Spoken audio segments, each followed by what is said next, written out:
नमस्कार, मैं हूं पूजा सिंह और आप देख रहे हैं हमारा उत्तराखंड का ये खास बुलेटिन। चलिए बुलेटिन की शुरुआत करेंगे उत्तराखंड की कुछ खास बड़ी खबरों के साथ।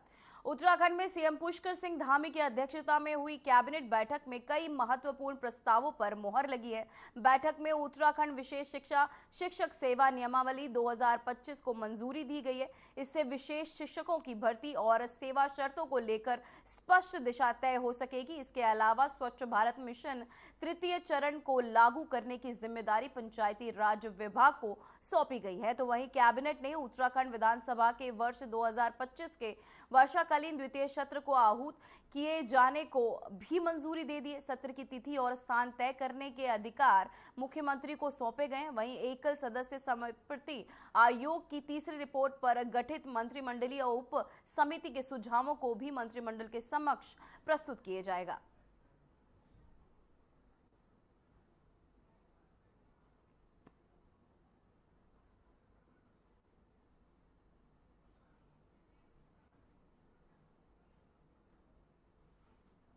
तो वहीं उत्तराखंड के रुद्रप्रयाग में एक बड़ा बस हादसा सामने आया है। बद्रीनाथ राष्ट्रीय राजमार्ग पर घोर तीर के पास यात्रियों से भरी बस दुर्घटनाग्रस्त होकर अलकनंदा नदी में समा गई। हादसे के वक्त बस में 20 लोग सवार थे। अब तक 10 लोग को रेस्क्यू किया जा चुका है, जिसमें से 8 का इलाज जिला अस्पताल रुद्रप्रयाग में चल रहा है, जबकि 2 लोगों के शव बरामद किए गए। सबसे चिंता वाली बात यह है कि 9 लोग अब भी लापता हैं। एसडीआरएफ और पुलिस की टीम रेस्क्यू ऑपरेशन में जुटी हुई है, लेकिन तेज बहाव और बारिश के चलते मुश्किलें बनी हुई हैं। तो वहीं बस पूरी तरह से अलकनंदा नदी में समा चुकी है।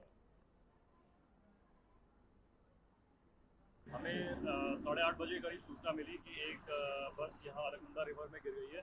हमारी एक प्लाटून की नफरी और जो हमारे पास एनडीआरएफ की टीम है, हम तुरंत यहाँ घटनास्थल पे पहुँचे और अभी तक हमारे द्वारा 2 डेड बॉडीज़ निकाली जा चुकी हैं और 8 को रेस्क्यू किया गया है और टोटल 9 मिसिंग है। बस अभी नहीं मिल पा रही है, पानी का बहाव काफ़ी तेज़ है, इसलिए अभी बस का पता नहीं। 7 से 7:30 के बीच। आपको कैसे इन्फॉर्मेशन मिली? हमें स्टेट अथॉरिटी से खबर मिली। अच्छा, तो कितने लोगों की टीम थी आपकी? हमारी एक प्लाटून की नफरी थी और हमारे साथ एनडीआरएफ की टीम थी। इसमें सुबह लगभग 7:30 के बाद 7:45 के आसपास से घटना हुई। इसमें एक 31 सीटर बस हरिद्वार से थी जो नदी में गिरने की सूचना आई। इसमें लगभग 8 लोगों को रेस्क्यू करके बचा लिया गया है और 3 डेड बॉडी अभी तक हमें, बाकी लगभग 9 लोग अभी भी मिसिंग है। इसमें 18 यात्री और 2 ड्राइवर और गाइड होने की आशंका है और ये भी चीज़ें अभी कंफर्म हो रही है। जैसे कंफर्म होगी आप आपको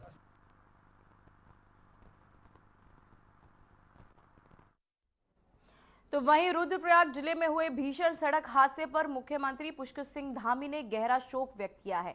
एक टेम्पो ट्रैवलर के नदी में गिरने की खबर सामने आने के बाद मुख्यमंत्री ने तुरंत संज्ञान लेते हुए राहत एवं बचाव कार्य तेज करने के निर्देश दिए। मुख्यमंत्री धामी ने ट्वीट कर कहा कि रुद्रप्रयाग जनपद में टेम्पो ट्रैवलर के दुर्घटनाग्रस्त होकर नदी में गिरने का समाचार अत्यंत दुखद है। संबंधित अधिकारियों को युद्ध स्तर पर बचाव एवं राहत कार्य संचालित करने के निर्देश दिए गए हैं। तो वहीं ईश्वर से सभी की कुशलता की प्रार्थना करता हूं।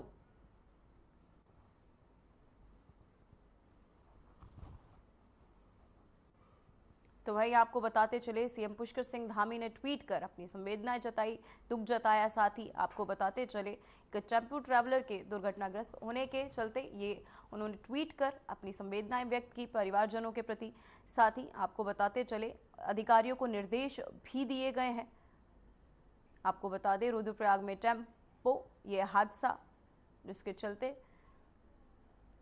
एक आपको बता दें कई लोगों की जानें भी गई, जहां धामी ने ट्वीट कर सीएम धामी ने ट्वीट कर अपना दुख भी व्यक्त किया। हादसे पर सरकार लगातार सतर्क।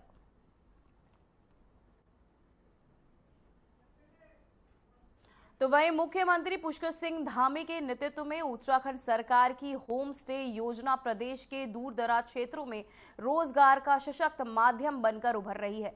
खासकर पर्यटन क्षेत्रों में स्थानीय लोगों को इससे आत्मनिर्भरता की राह मिली है। राज्य सरकार की इस योजना का उद्देश्य न सिर्फ पर्यटन को बढ़ावा देना है, बल्कि ग्रामीण अर्थव्यवस्था को मजबूत करना और पलायन को रोकना है।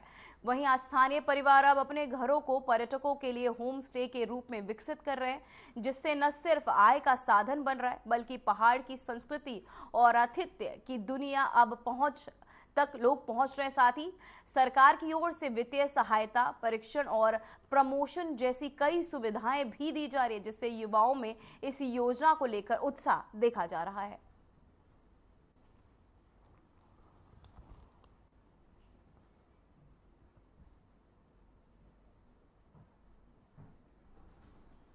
तो मैं आपको बताते चले, इस होम स्टे की योजना से युवाओं के लिए अब रोजगार के रास्ते भी खुल चुके हैं। जिसे आपको बता दें, होम स्टे योजना से ग्रामीणों को एक बड़ी राहत मिली है, जिसके चलते अब युवाओं को भी रोजगार के अवसर मिल रहे हैं। साथ ही उनमें इस योजना को लेकर एक उत्साह भी देखने को मिल रहा है। तो वह मुख्यमंत्री पुष्कर सिंह धामी ने मुख्य सेवक सदन में आयोजित लोकतंत्र सेनानी सम्मान समारोह में भावुक शब्दों के साथ लोकतंत्र शिक्षकों को श्रद्धांजलि और सम्मान अर्पित किया। सीएम धामी ने कहा कि महार रेजिमेंट के हर साल आयोजित होने वाले गरिमामय आयोजन में जब वीर सैनिकों को सेवानिवृत्त अधिकारियों को देखता हूं तो पूज्य पिताजी की छवि मन में उभर आती है, जिससे मन अत्यंत भावुक हो जाता है। मैं लखवाड़ बांध कई सालों से, मुझे लगता है 4-5 दशक से लोग लखवाड़ डैम की बात कर रहे थे, नहीं हो रहा था। लखवाड़ डैम हमारा स्वीकृत हो गया। देहरादून में पानी की कमी न हो अगले 50 सालों के लिए। यहाँ सौंग डैम स्वीकृत हो गया, उसका काम चालू हो गया है। अभी हम लोग किसाऊ पर भी काम कर रहे हैं। एम्स हमारे यहाँ एक चल रहा है, दूसरा एम्स शुरू, वो भी उसका भी काम जो है काफी 2026 तक इच्छा वाले एम्स को बुलाकर खोल देंगे। इसी प्रकार स्मार्ट इंडस्ट्रियल सिटी, वो भी भारत सरकार ने हमारे यहाँ स्वीकृत कर दी। इसमें लाखों लोगों को रोजगार मिलने वाला है। उस समय इलाहाबाद हाईकोर्ट ने इंदिरा गांधी जी के जो चुनाव को दोषी ठहराते हुए उनकी लोकसभा सदस्यता को 6 वर्ष के लिए उनके चुनाव लड़ने पर भी रोक लगा दी थी। और उसी के भय से उन्होंने 25 जून को भारत जैसे महान लोकतांत्रिक देश में आपातकाल की घोषणा करवा दी गई। भारतीय संसद का गला घोट दिया गया। देश की जो स्वतंत्रता थी उसको बंधक बना दिया गया और न्यायपालिका की गरिमा तार तार कर लाखों देशवासियों के मौलिक अधिकारों को रोक दिया गया। आपातकाल के उन काले दिनों में सत्ता के नशे में चूर तत्कालीन सरकार ने सभी विपक्षी नेताओं को, सैकड़ों पत्रकारों सहित हर उस आवाज का निर्ममता से दमन किया जो लोकतंत्र की रक्षा के लिए उठ रही थी। भाइयों बहनों, हमारे आदरणीय प्रधानमंत्री श्री नरेंद्र मोदी जी स्वयं आपातकाल के समय में उन्होंने भी भूमिगत रहकर लोकतंत्र की लड़ाई में अग्रणी भूमिका निभाई थी। यही कारण है कि उन्होंने लोकतंत्र सेनानियों के योगदान और आपातकाल के काले अध्याय से आने वाली पीढ़ियों को अवगत कराने के लिए 25 जून को संविधान हत्या दिवस के रूप में मनाने की शुरुआत की। उस दौरान अटल जी ने युवाओं को प्रेरित करने के लिए जेल से अपनी एक कविता में लिखा, अनुशासन के नाम पर अनुशासन का खून भंग कर दिया संघ को, कैसा चढ़ा जुनून मात्र पूजा प्रतिबंधित, कुटिल कर रहे केशव कुल की कीर्ति कलंकित, कह दी कवि राय तोड़ कानूनी कारा, फिर गूंजेगा भारत मां की जय का नारा। और एक कार्यक्रम प्रत्येक वर्ष यहाँ मैंने मेरे पूज्य पिताजी की पलटन के लोग महार रेजिमेंट के, वो भी जो है मेरे पास आए कि अब वो है नहीं दुनिया में, तो बोले कि हम चाहते हैं कि जो हमारा रेजिमेंट डे होता है उसका कार्यक्रम आप अपने यहाँ पर रखिए, सबको हम लोगों को बुलाइए। तो मैंने उनको बुलाया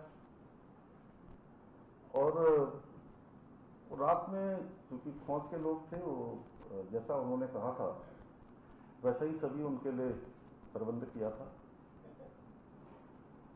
और जब वो सब खा रहे थे ना, सच में मेरी आंख में बहुत आंसू आ गए। मुझे लगा कि मेरे पिताजी भी साक्षात आकर यहाँ पर इनके साथ भोजन कर रहे हैं। और मैं आप सबको आज जब देखा हूं यहां पर, तब भी मैं उसी प्रकार का भाव मेरे अंदर आ रहा है। सच में मुझे बहुत प्रसन्नता हो रही है आप सबको यहां पर देख।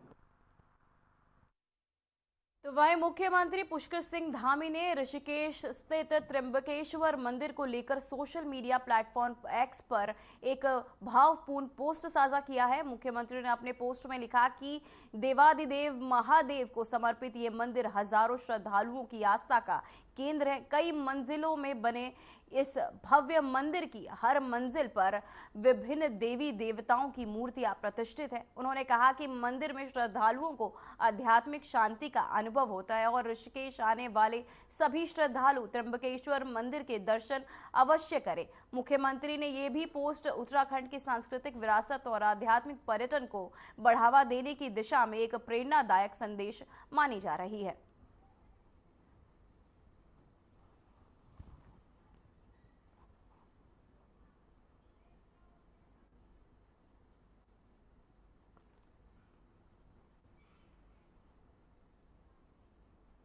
तो वहीं नैनीताल दौरे पर पहुंचे देश के उपराष्ट्रपति जगदीप धनखड़ की तबीयत अचानक बिगड़ गई। कुमाऊं विश्वविद्यालय के कार्यक्रम के दौरान उन्हें चक्कर आने लगे और ब्लड प्रेशर भी लो हो गया, जिसके बाद उन्हें तुरंत चिकित्सकीय देखरेख में लिया गया और उपराष्ट्रपति फिलहाल स्थिर है और डॉक्टरों की निगरानी में है। उत्तराखंड के स्वास्थ्य मंत्री धन सिंह रावत ने बताया कि प्राथमिक उपचार के बाद उनकी तबीयत अब सामान्य है।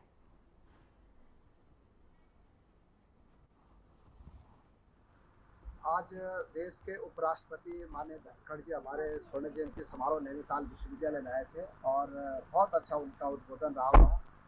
बीच में उनका स्वास्थ्य थोड़ा सी गड़बड़ हो गया था, लेकिन वो बिल्कुल स्वस्थ है।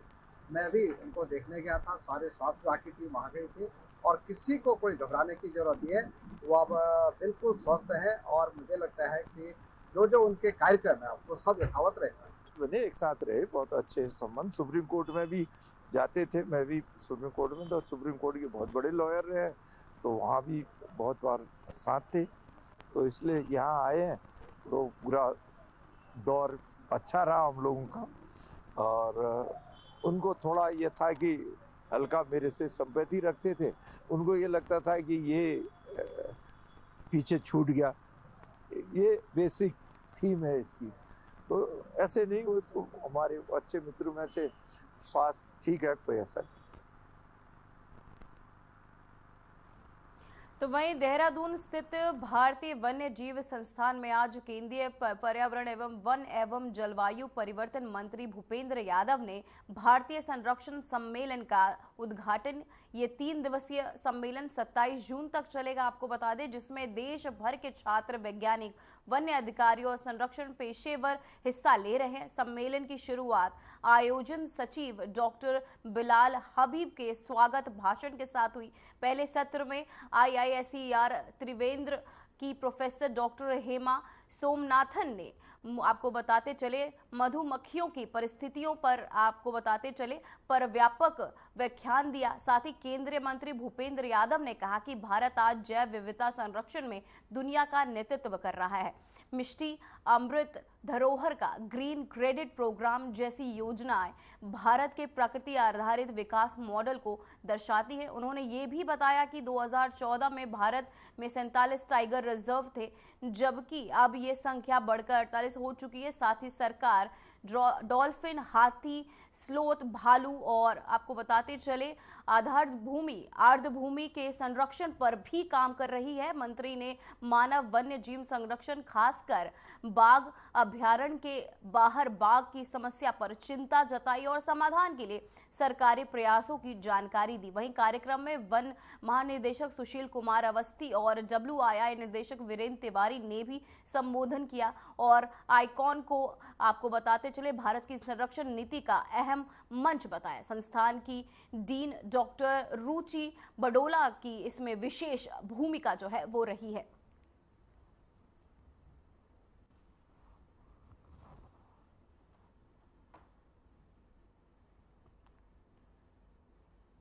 तो वहीं पंजाब के चमोली में एक युवक के उत्पीड़न का वीडियो वायरल होने के बाद उत्तराखंड सरकार हरकत में आ गई है।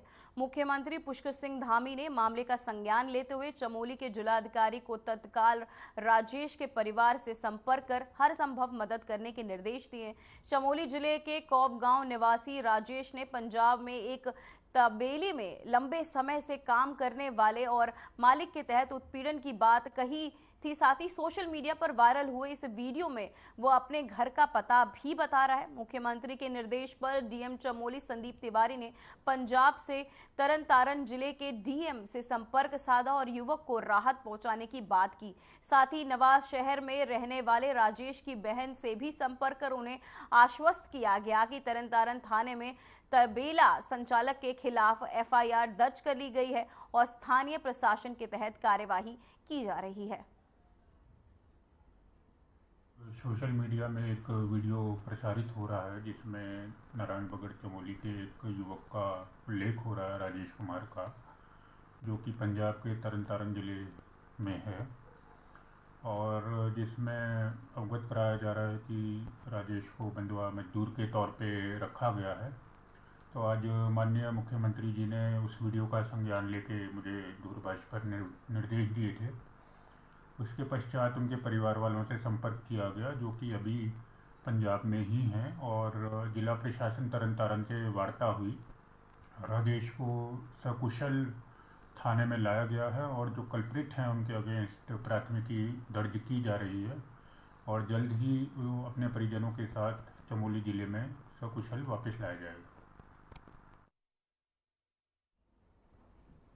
तो वहीं देहरादून नगर निगम शहर में जल भराव की समस्या से निपटने के लिए बड़े पैमाने पर नदियों और नालों की सफाई से जुटा हुआ है। वहीं आपको बता दें, मेयर सौरभ थपियाल ने बताया कि फिलहाल 9 स्थानों पर सफाई का काम युद्ध स्तर पर चल रहा है, जिसमें प्रमुख नाले और नदियां शामिल है। अब तक 3 से 4 फुट तक जमा मलबा कीचड़ निकाला जा चुका है और करीब 25,000 मीट्रिक टन कूड़ा हटाया गया है। मेयर का दावा है कि इससे पहले इतने बड़े स्तर पर सफाई अभियान शायद ही कभी चलाया गया हो। उन्होंने कहा कि बरसात से पहले ये काम पूरा कर शहर को जलभराव से राहत दिलाने की कोशिश की जा रही है।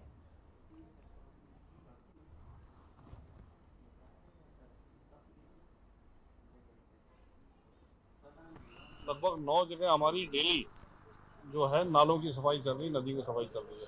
गाद, कीचड़, मलबा जो भी वहाँ पर है सारा का सारा वहाँ पे उठा रहे हैं। 25,000 मीट्रिक टन हम लोग वहाँ से निकाल के बाहर चुके हैं, जिसका कि हमारे पास रिकॉर्ड है, बाहर निकाल चुके हैं।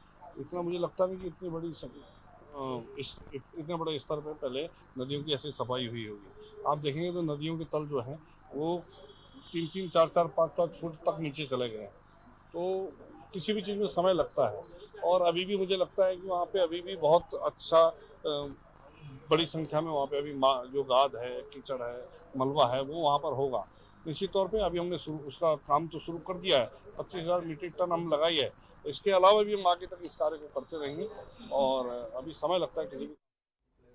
तो वहीं जिला अधिकारी सवीन बंसल के निर्देश पर मुख्य विकास अधिकारी आपको बताते चले अभिनव शाह ने ऋषिकेश के अमित ग्राम गुमनामी आपको बताते चले गुमानी वाला इलाके में लोक निर्माण विभाग के तहत किए जा रहे ड्रेनेज कार्यों का निरीक्षण किया। वहीं सीडीओ ने अधिकारियों को निर्देशित किया कि होम पाइप की सफाई और आपको अलाइनमेंट का कार्य तेजी से पूरा किया जाए ताकि बरसात के दौरान जनता को जल भराव से राहत मिल सके। उन्होंने ये भी स्पष्ट किया कि काम में लापरवाही बर्दाश्त नहीं की जाएगी। डीएम ने जल निगम को भी सशक्त प्लानिंग के साथ जल निकासी सुनिश्चित करने के निर्देश दिए। निरीक्षण के दौरान लोक निर्माण विभाग के अधिशासी अभियंता व अन्य अधिकारी भी उपस्थित रहे।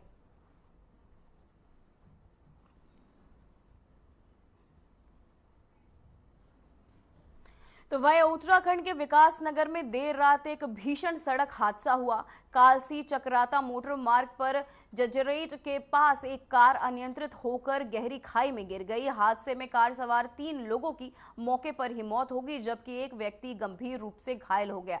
तो वहीं सूचना मिलते ही एसडीआरएफ की टीम मौके पर पहुंची और तुरंत रेस्क्यू शुरू किया गया। घायलों को खाई से निकालकर अस्पताल पहुंचाया गया, जहां उसकी हालत गंभीर बनी हुई है। मृतकों की पहचान की प्रक्रिया अभी भी जारी है। तो वहीं विकास नगर जाने वाले और चक्राता की ओर जाने वाली दोनों और वाहनों की कतारें लगी रही। 1 घंटे की कड़ी मशक्कत के बाद लोक निर्माण विभाग की जेसीबी द्वारा मार्ग से मलबा हटाया गया।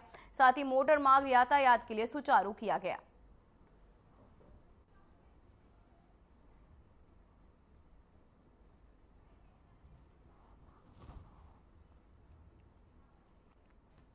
तो वहीं नशा मुक्त भारत पखवाड़ा के तहत उधम सिंह नगर जनपद में नशे के खिलाफ जन जागरूकता कार्यक्रम आयोजित किया गया है। इस अभियान का उद्देश्य समाज को नशे के दुष्परिणामों से अवगत कराना और युवाओं को नशे से दूर रखने के लिए प्रेरित करना है। तो वहीं कार्यक्रम में आमजन, छात्र छात्राओं और स्थानीय संगठनों को शामिल करते हुए प्रभावशाली संवाद एवं जानकारी साझा की गई है। वक्ताओं ने बताया कि नशा न केवल शारीरिक और मानसिक स्वास्थ्य को प्रभावित करता है बल्कि पारिवारिक और सामाजिक ढांचे को भी तोड़ता है। साथ ही अधिकारियों ने लोगों से अपील की कि वे अपने आसपास के युवाओं को इस बुराई से बचाएं और समाज को नशा मुक्त बनाने में सहभागी बने।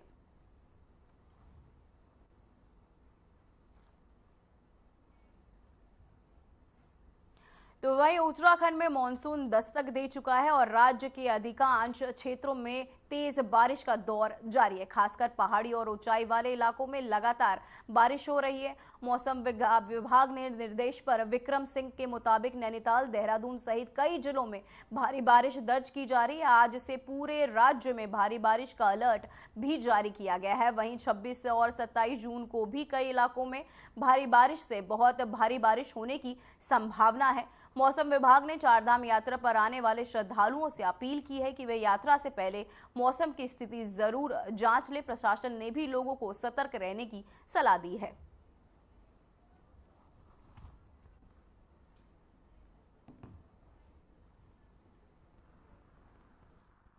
बिल्कुल, देखिए बारिश तो लगातार ठीक ठाक मिल रही है। आज अगर देखें तो ज़्यादातर जगहों में पिछले 24 आवर्स में रेन मिली है और जो आपका नैनीताल डिस्ट्रिक्ट है उसमें वेरी हैवी तक की रेंज जो है वो मिली है।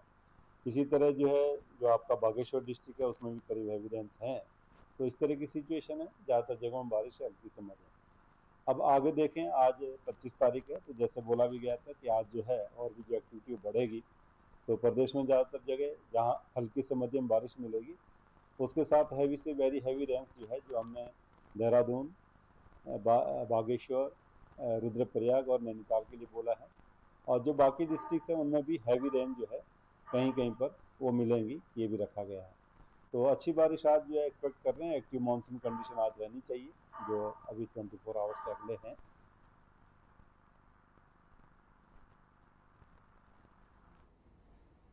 तो वहीं उत्तराखंड में कावड़ मेला 2025 की तैयारियों को लेकर पुलिस विभाग पूरी तरह अलर्ट मोड पर आ चुका है।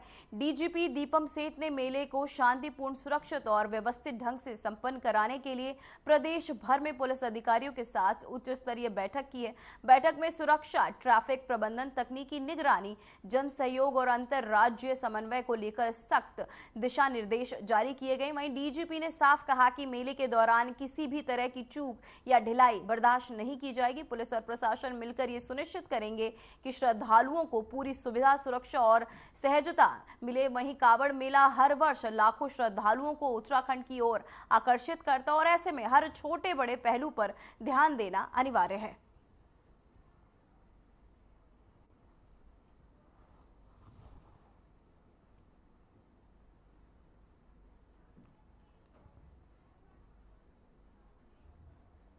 तो वहीं पिथौरागढ़ नगर के मध्य में स्थित हनुमान मंदिर में सिर्फ श्रद्धा और आस्था का केंद्र है, बल्कि ये मंदिर स्थानीय लोगों के लिए शांति और आत्मिक बल का भी स्थायी स्रोत बन गया है। ये मंदिर वर्षों से लोगों की धार्मिक भावनाओं से जुड़ा रहा है। यहाँ सुबह शाम की आरती में शामिल होना एक दिव्य अनुभव होता है।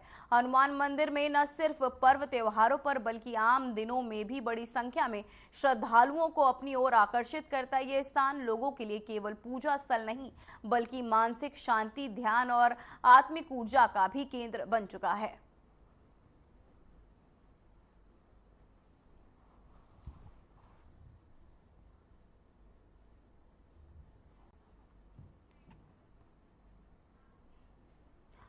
फिलहाल खबरों में बस इतना ही। देश और दुनिया की तमाम खबरें देखने के लिए बने रहिए हमारे साथ। नमस्कार।